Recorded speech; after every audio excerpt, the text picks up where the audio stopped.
We just started with teaching them how to kind of set their tight waist and use their tight waist arm to lift the guy's hips and really pick his outside knee up off the mat, so then they could get their knee up his rear end and pat their foot and circle him to the mat and chop him. Set your tight waist.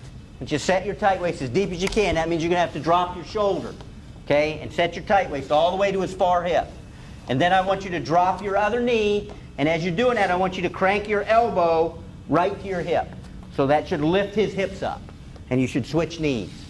Okay, once you get his hips lifted, I just want you to do this. I want you to hold him up in the air and pat your foot and spin 3 times. Everybody got that? Think you can do that? When you're doing a tight waist chop, everybody thinks because it's called a tight waist chop that you're controlling the waist, but you're not really controlling the guy's waist. You're controlling his hip bones. You know, you're controlling his hip bones with your wrist, his far hip bone with your wrist, and his near hip bone with your elbow. And you're kind of lifting his hips and cranking, kind of twisting his hips when you're breaking him down. You're really not tight waisting him. If you get your tight waist and this elbow slides up, you can't pick him up anymore, okay? Keep that elbow real tight right there and pull it to your hip. There you go.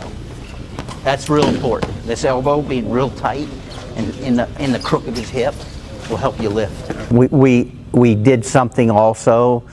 We call it a double pry, and driving the guy out of the 10-foot circle. That's just to get his hips forward and weight on his hands, and then you transition from that to your tight waist chop. The important thing is controlling the guy's hips and getting weight on his hands, and basically stopping his first move with that movement, double pry and drive, and getting weight on his hands, and then you transition to your breakdown, which is your tight waist chop. Go!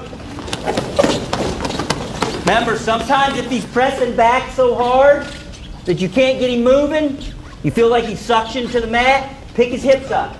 Pick his hips up. You guys understand? Pick him up a little bit. Use your head the right way too. Use your head in the back of his neck. A part of that double pry and keeping the guy's hips controlled is keeping him from getting his hips under him and his head up. So you have to have pressure on his head as you're double prying and driving him forward with your knees. You're also pressuring his head down with your head. Go. Use your head, use your knees. From there we worked in what we call a roll through tilt. Go to my breakdown, double pry, move forward. All right, sink my tight waist, pick his hips up, rotate him down, bring him his butt, rotate him flat, capture his wrist. All right, just keeping a lot of pressure on him here. See how he came to the other side? And see how he's got this elbow controlled right there? That's important. Control that elbow. Yep, hop sides, keep the pressure on him.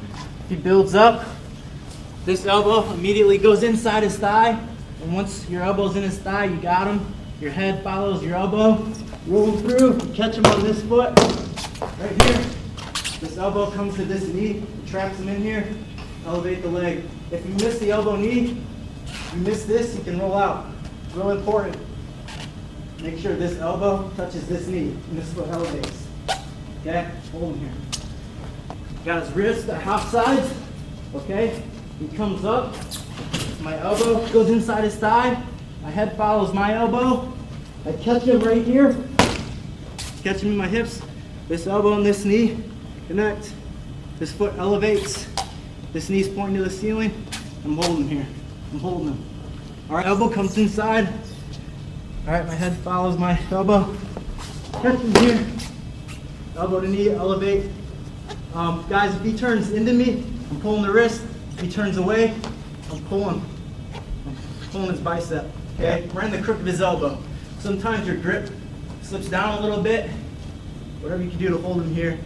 If it's right here, it's fine. If it slides down, that's usually okay too.